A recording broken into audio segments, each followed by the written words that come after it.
사람들은 평균적으로 하루에 3시간 이상을 휴대폰을 들여다보며 보냅니다. 생각보다 적은 것 같지만 1년에 한 달 반 정도 되는 시간입니다. 그렇게 많은 시간을 보낸다면 새 휴대폰에는 버튼 한두 개가 빠져 있다는 사실을 눈치챘겠죠? 단지 여러분의 상상이 아니에요. 홈 버튼이 없어지고 있고 사실은 홈 버튼뿐만이 아니랍니다. 스마트폰은 점점 버튼 수를 줄이고 있기 때문에 HTC나 삼성 같은 큰 회사들이 버튼 없는 핸드폰을 만드는 것은 당연해지고 있어요. 못 믿으시겠다고요? 스마트폰 최초로 성공을 거둔 블랙베리 일렉트론을 예로 들어봅시다. 전체 키보드와 통화 및 통화 종료 전용 버튼까지 갖추고 있었어요. 화면이 너무 작았기 때문에 모든 기능을 한 번에 보여줄 수는 없었습니다. 블랙베리를 사용하면 필요한 항목을 찾기 위해 메뉴를 정렬해야 했었죠. 터치스크린 대신 많은 모델들이 화살표 키나 작은 트랙볼을 사용했습니다. 인기는 오래가지 않았지만 블랙베리는 그 당시에는 최첨단이었죠. 초기 안드로이드 폰도 비슷했습니다. 세부 사항은 달랐지만 대부분은 블랙베리와 마찬가지로 전용 홈, 백, 메뉴, 통화 및 통화 종료 버튼이 있었습니다. 2007년 애플이 아이폰을 출시하면서 모든 것이 바뀌었습니다.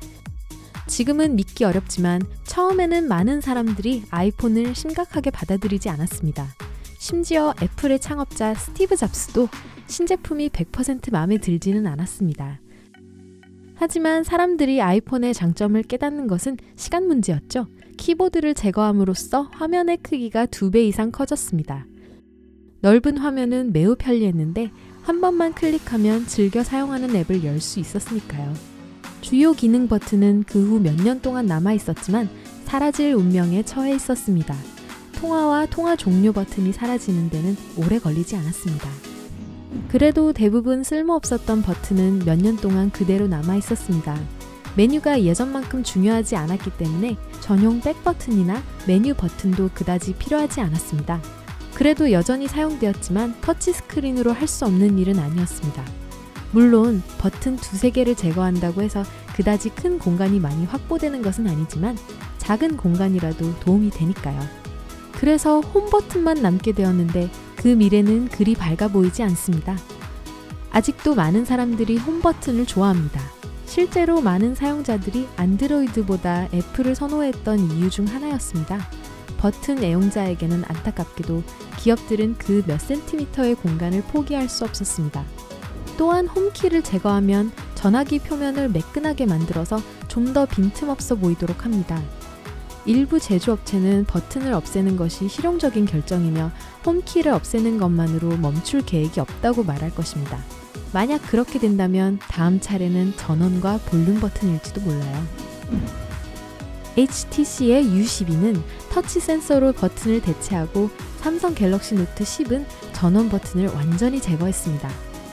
음성 보조 버튼이 전원 단추로 작동하도록 설정을 변경할 수 있지만 이렇게 하면 음성 보조 기능을 사용할 수 없습니다. 버튼 수가 적다는 것은 움직이는 부품이 적다는 것을 의미하기 때문에 마모되거나 망가지는 부품이 전처럼 많지 않다고 주장합니다.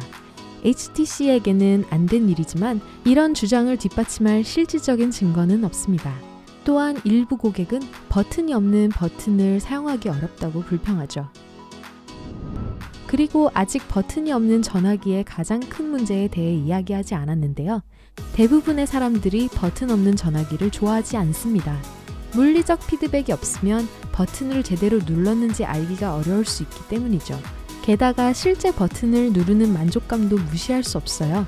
이것은 촉감 피드백이라고 불립니다. 많은 장치들이 대신 진동함으로써 실제 버튼을 누를 때와 유사한 효과를 내려고 하지만 똑같지는 않죠. 그래서 많은 사람들이 버튼이 없는 전화기가 일시적 유행일 뿐이라고 생각합니다. 여러분의 의견이 듣고 싶네요. 미래에는 버튼 없는 매끈한 디자인이 될까요? 아니면 사람들이 여전히 홈 버튼을 원할까요? 댓글에서 알려주세요.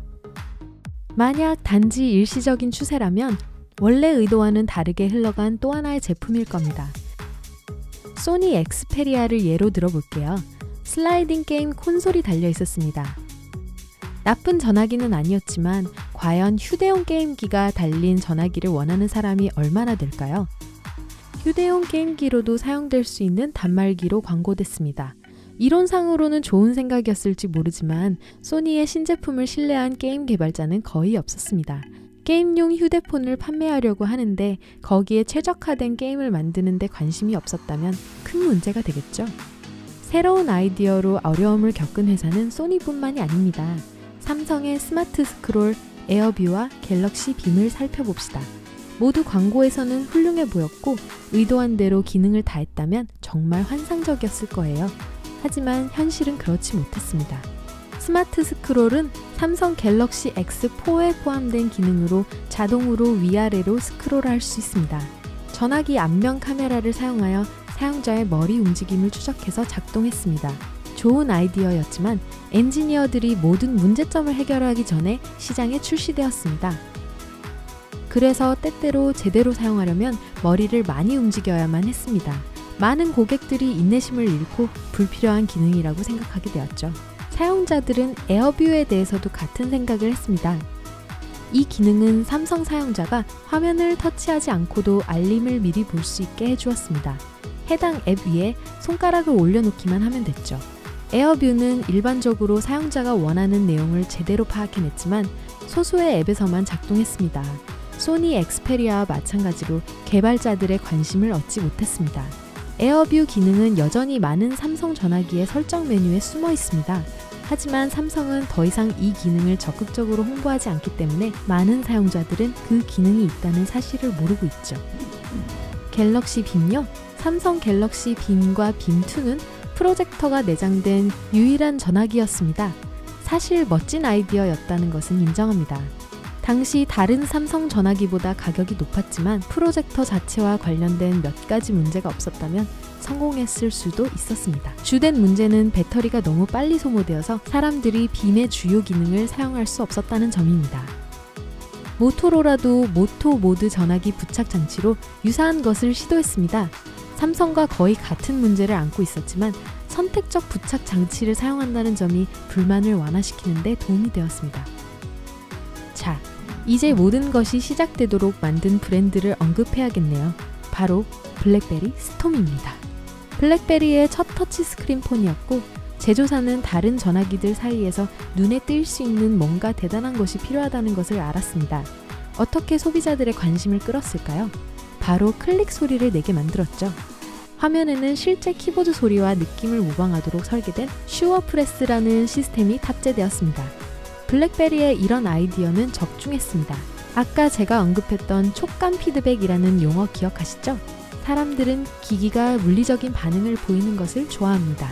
원래 플레이스테이션이 인기를 끌게 된 이유 중 하나는 진동 컨트롤러를 표준 패키지에 일부러 포함시킨 첫 번째 콘솔이라는 점이었습니다. 이론적으로 같은 생각이 전화기 타이핑에도 적용되는 거죠. 불행히도 블랙베리가 키보드의 정확한 느낌을 모방하려고 지나친 노력을 했는지도 모릅니다. 슈어프레스는 원래 의도한 대부분의 것을 성취했지만 타이핑의 속도를 늦추는 부작용이 발생했습니다. 그 자체만으로는 그리 큰 문제가 아니었을지도 모릅니다. 진짜 문제는 스톰의 성능 문제를 해결하는 데 투자될 수 있었던 시간과 돈이 다른 곳에 낭비되었다는 사실이었습니다. 사실적인 키보드도 좋지만 전화기로서의 기능을 방해한다면 안 되겠죠? 배보다 배꼽이 크달까요? 오늘 새로운 것을 배웠다면 이 영상에 좋아요를 주고 친구와 공유하세요. 여기 여러분이 좋아할 만한 다른 멋진 영상들이 있습니다. 왼쪽 혹은 오른쪽을 클릭하고 삶의 밝은 면에 머무르세요.